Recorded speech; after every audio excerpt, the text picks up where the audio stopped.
disorder can have a strong impact on your happiness and day-to-day well-being. We want to help you enjoy a life without an obsession of food and weight. Here are some tips to get you started. Tip number 1, assemble a treatment team. This team can consist of a dietitian, therapist, doctor, psychiatrist, family, and you as the patient.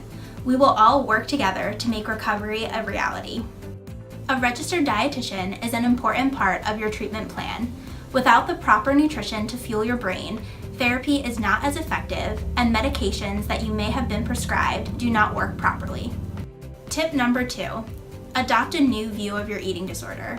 Eating disorders are not choices, but they are serious, biologically influenced illnesses that affect people of all ages, genders, socioeconomic statuses, races, ethnicities, the list goes on. Remember, you are not at fault and you are not alone.